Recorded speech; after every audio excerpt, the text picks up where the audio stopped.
오늘 말씀의 제목은 온전한 순종입니다. 하나님의 명령이 이스라엘 백성들에게 선포되었습니다. 그 선포된 명령은 하나님의 종 에스라를 중심으로 그 말씀에 순종하려고 모여드는 사람들이 그 일을 시작했습니다. 그렇다면 그들이 가장 먼저 한 일은 무엇입니까? 우리가 계속해서 살펴왔던 것처럼 하나님께 죄를 고백하고 회개하며 금식의 기도로 하나님 앞에 용서를 구하는 것이었습니다. 그리고 그 다음에 한 일이 무엇입니까? 자신들의 삶에서 하나님이 말씀하신 그 죄를 제거하는 일이었습니다. 거듭거듭 말씀드리지만 회개란 죄를 고백하는 것에서 끝나지 않습니다. 죄에서 돌이켜 하나님께로부터 돌아섰던 자신의 시선을 다시 하나님께로 돌이키는 데 있습니다. 그게 회개입니다. 그러니까 회개는 입술의 고백이나 마음의 생각으로 끝나는 것이 아니라 하나님의 말씀에 대한 온전한 순종이 있을 때 그것이 진정한 회개가 되어진다라는 사실을 알 수 있습니다. 그러면 여러분, 하나님의 역사는 어디에서부터 시작됩니까? 우리의 말이나 마음의 생각에서부터 결단했다고 시작되는 것이 아니지요. 온전한 순종이 있을 때 하나님의 역사는 시작되는 것입니다. 바로 거기서부터 하나님의 역사, 하나님의 나라가 세워지는 것입니다. 그러므로 여러분, 온전한 순종을 위해 첫걸음을 내딛는 것이 굉장히 중요한 것이죠. 사실 여러분, 우리의 경험도 그렇지 않습니까? 기도를 열심히 하나님 앞에 하며 새벽에 가서 부르짖고 밤을 새워서 기도하고 하나님의 말씀을 보며 성전에 가서 기도하며 이렇게 하나님 앞에 열정을 내다가 그것이 어떤 시험이든 어떤 문제가 닥쳤을 때 또는 건강에 문제가 생겼을 때 멈추게 되어집니다. 그런데 그것을 다시 시작할 때 이것이 쉽지 않죠. 그렇죠? 다시 무언가를 하나님 앞에 영적인 그 시간들을 갖게 되어졌을 때 그 시작은 그냥 결단한다고 말로 얘기한다고 고백한다고 되어지는 것이 아니지요. 뭔가 다시 시작하기 위한 우리의 첫걸음이 내딛어졌을 때, 말하자면 새벽에 나와 기도를 시작하게 되어졌을 때, 말하자면 예배에 나와 하나님의 말씀을 듣고 내가 집에서 그 말씀을 붙잡고 씨름하며 하나님의 말씀을 읽기 시작하며 그 말씀의 은혜 가운데로 들어가게 되어졌을 때 거기서부터 다시 시작되는 하나님의 역사, 충만한 은혜가 느껴질 수 있는 것이라 하는 것입니다. 그러니까 여러분, 생각에서 끝나면 안 되는 것이죠. 구체적인 행동의 순종이 있어야 한다는 것입니다. 그 시작을 하나님 앞에 우리의 시선을 돌리는 것에서부터 시작된다 말씀드리고 있는 것입니다. 우리가 주일에 찬양했던 시선이라는 찬양의 가사가 이렇습니다. 내게로부터 눈을 들어 주를 보기 시작할 때 주의 일을 보겠네. 내 작은 마음 돌이키사 하늘의 꿈을 꾸게 하네 주님을 볼 때. 내 작은 마음 돌이키사 하늘의 꿈을 꾸게 하네 주님을 볼 때입니다. 그래서 후렴구가 이렇게 가는 것 아니겠습니까? 모든 시선을 주님께 드리고 살아계신 하나님을 느낄 때 내 삶은 주의 역사가 되고 하나님이 일하기 시작하네. 모든 시선을 주님께 드리고 전능하신 하나님을 느낄 때 세상은 주의 나라가 되고 하나님은 일하기 시작하네입니다. 사랑하는 성도 여러분, 우리 안에 하나님의 역사가, 우리의 삶 가운데 하나님의 나라가 세워지는 그 시작은 무엇이라고요? 우리의 시선을 세상과 죄로부터 돌이켜 하나님께로 온전히 향하게 되어졌을 때 하나님의 역사는 시작된다는 것입니다. 여러분, 그렇다면 우리가 우리의 삶 속에서 하나님의 살아계심과 역사가 일어나길 원한다면 무엇부터 시작해야 되겠습니까? 우리의 마음과 생각을 하나님의 말씀에 고정하는 것에서부터 그 일이 시작된다는 것입니다.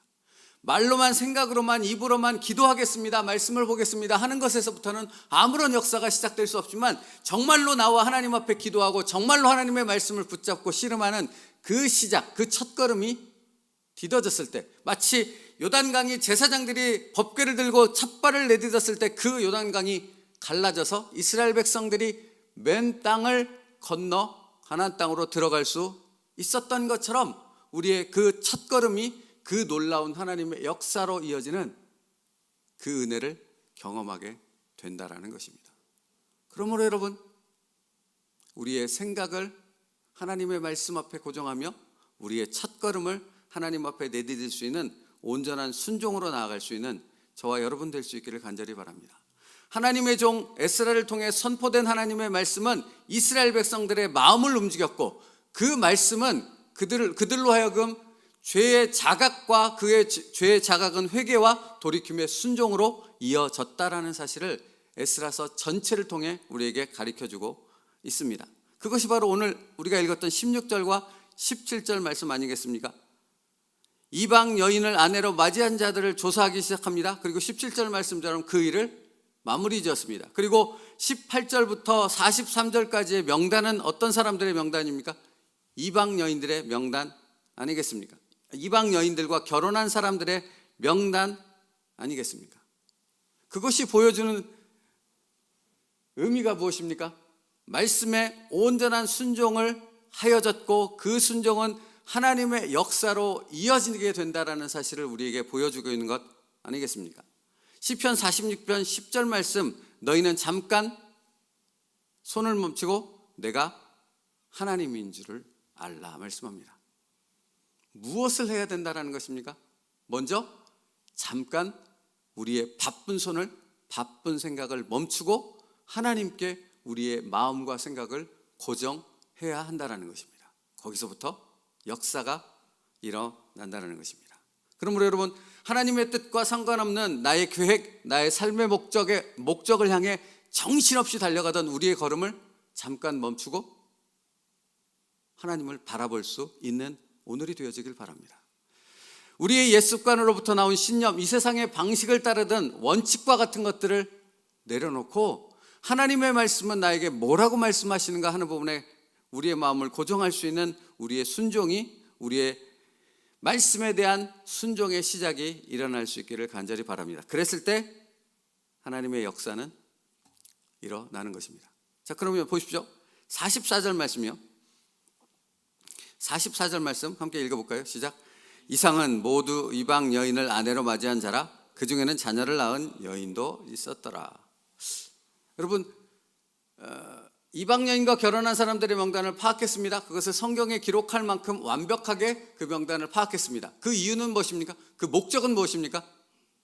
이들을 다 이스라엘 백성에게서 내보내기 위함입니다. 제거하기 위함입니다. 그렇다면 사실은 에스라서의 끝부분에 있어서는 무엇이 기록되어야 합니까?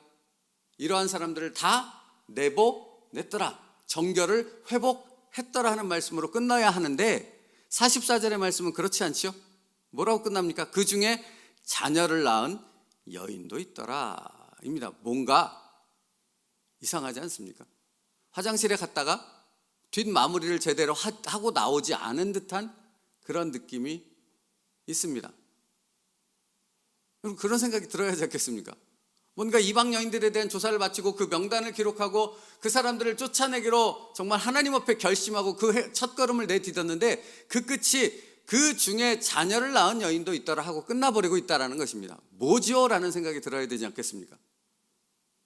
그 이유 중에 하나는 에스라서와 느헤미야서는 하나였던 것이죠. 그러니까 여러분, 그 결론을 찾으려면 우리는 어디로 가야 되겠습니까? 느헤미야서 맨 끝부분으로 가야 되지 않겠습니까? 한번 찾아볼까요? 느헤미야서 13장. 다 읽을 수는 없고 28절부터 31절이요. 맨 끝부분 느헤미야서 13장 28절로부터 31절이요. 같이 읽겠습니다. 시작. 대제사장 엘리야십의 손자 요하다의 아들 하나가 오른 사람 산발랏의 사이가 되었으므로 내가 쫓아내어 나를 떠나게 하였느니라. 내 하나님이여 그들이 제사장의 직분을 더럽히고 제사장의 직분과 레위 사람에 대한 언약을 어겼사오니 그들을 기억하옵소서. 내가 이와 같이 그들에게 이방 사람을 떠나게 하여 그들을 깨끗하게 하고 또 제사장과 레위 사람의 반열을 세워 각각 자기의 일을 맡게 하고 또 정한 기한에 나무와 처음 익은 것을 드리게 하였사오니 내 하나님이여 나를 기억하사 복을 주옵소서. 자, 느헤미야에서의 결론 부분의 끝부분은 분명히 누군가를 쫓아낸 이방 여인과 결혼한 대제사장의 손자라고 되어 있나요? 그 손자를 쫓아낸 사건을 기록하고 있습니다. 근데 이 부분이 굉장히 중요한 부분이 무엇인가? 여러분 9장 2절과 3절 말씀을 기억하세요. 에스라서 9장 2절과 3절이요. 거기도 같이 읽을까요? 723페이지. 에스라서 9장 2절과 3절이요. 같이 읽겠습니다. 시작. 그들의 딸을 맞이하여 아내와 며느리로 삼아 거룩한 자손이 그 지방 사람들과 서로 섞이게 하는데 방백들과 고관들이 이 죄에 더욱 으뜸이 되었다 하는지라. 내가 이 일을 듣고 속옷과 겉옷을 찢고 머리털과 수염을 뜯으며 기가 막혀 앉으니. 에스라가 자기의 옷을 찢고 머리털과 수염을 뜯으며 기가 막혀 앉았던 이유가 무엇입니까? 이스라엘 백성 가운데 이방 여인과 통혼하게 되는 죄 가운데 빠졌다 하는 것이 첫 번째 이유이고, 두 번째, 아니 보다 더 결정적인 그 에스라가 그렇게 통곡할 수밖에 없었던 이유가 무엇입니까? 방백과 고관들이 그 일에 앞장섰더라. 으뜸이었더라. 이건 심각한 문제가 아니겠습니까? 대제사장을 비롯해 민족의 지도자들, 리더들이 타락하기 시작하면 온 나라 백성들이 다 타락하는 것입니다. 다윗 왕이 타락했다라는 성경의 기록은, 그 다윗 왕의 타락은 이스라엘 온 백성이 타락했다라는 것을 암시하는 성경의 표현 방법이거든요. 왕의 타락은. 그러니까 방백들과 고관들이 이 죄에 더욱 으뜸이 되었다 하는지라, 이 말씀은 이스라엘 백성이 얼마나 철저하게 영적으로 병들었는가 하는 부분을 보여주는 것이라면, 느헤미야 13장에 대제사장의 손자 이방 여인과 결혼했던 그 사람을 제하여 쫓아내버렸더라 하는 말씀은 어떤 결론을 얘기하는 것입니까? 이 죄악을 이스라엘 백성으로부터 제거하였다라는 부분을 선포하는 하나님의 말씀 아니겠습니까? 그렇지요. 그것을 말하고 있습니다. 에스라서의 끝부분에 대한 말씀은 그냥 화장실 갔다가 뒤처리 안 하고 나온 그런 찜찜함을 가지고 있는 것이 아니라 느헤미야서 뒷부분에 기록되어진 그 결론의 말씀처럼 이스라엘 백성 가운데 이방 여인과 통혼함으로 하나님 앞에 심각한 죄를 지었던 그들의 죄를, 그 명단을 적은 것처럼 깨끗이 제거하였다라는 부분을 우리에게 알려주고 있습니다. 그러므로 여러분, 오늘 말씀의 제목이 온전한 순종이라 했습니다. 우리의 시선을 세상으로부터, 죄악으로부터, 우리의 세상적으로 가지고 있던 삶의 목적으로부터 돌이켜 하나님으로부터 향할 때 하나님의 역사는 시작된다 했습니다.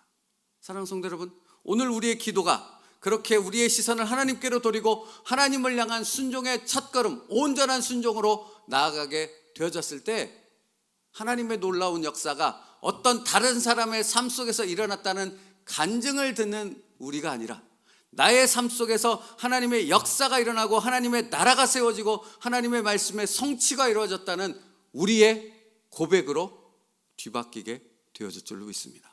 여러분, 그런 우리의 삶 될 수 있기를 바랍니다. 오늘 우리의 기도가 그런 비전을 품고 그런 하나님 앞에서의 소망을 품고 하나님의 역사가 일어나길 원합니다 하는 고백으로 이어질 수 있기를 간절히 바랍니다. 나의 그러한 시작이 나로 끝나지 않죠. 말씀드렸던 것처럼 하나님의 사람 에스라의 하나님 앞에서의 통곡과 회개의 기도, 하나님 앞에서의 결단이 그와 같은 신앙을 가지고 있던 사람들이 모여 이스라엘 백성 전체를 바꾸는 하나님의 역사로 이어졌다라는 사실을 에스라서는 우리에게 보여주고 있습니다. 우리가 오늘 아침 이 새벽에 드리는 하나님 앞에서의 나의 시선을 돌려 하나님께로 고정하는 그 순종과 기도의 시작이, 나로부터 시작된 하나님의 역사가 우리 가정으로, 교회로, 나라로, 세상으로 확장되어지는 하나님의 놀라운 역사가 되어질 줄로 믿습니다. 여러분, 그 기도의 힘이, 그 기도의 열정과 소망이 우리 가운데 있기를 간절히 바랍니다. 나는 미약하지 않습니까? 그러나 하나님은 위대하신 줄로 믿습니다. 그 위대하신 하나님을 향하여 오늘도 우리의 시선을 하나님께 고정하고 우리의 기도를 하나님의 은혜의 보좌 앞에 올려드릴 수 있는 온전한 순종이 있기를 원합니다. 그랬을 때 하나님은 내 삶에 하나님의 역사를 시작하시고 내 삶이 하나님의 나라가 되어지는 그 놀라운 은혜를 우리로 체험하게 하실 줄 믿습니다.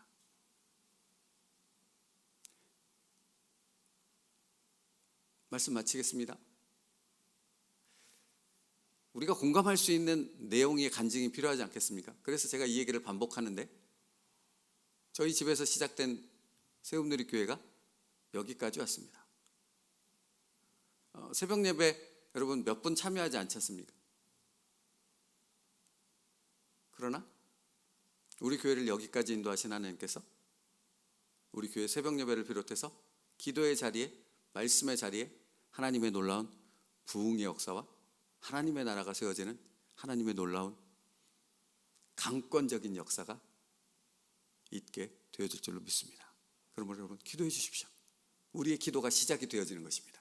우리의 기도가 하나님의 역사의 첫 손길이 되어질 줄로 믿습니다. 오늘 그 믿음으로 새벽 예배를 위해서 기도해 주시고 우리 교회를 위해서 같이 기도해 줄 수 있는 여러분 될 수 있기를 간절히 바랍니다. 기도하겠습니다.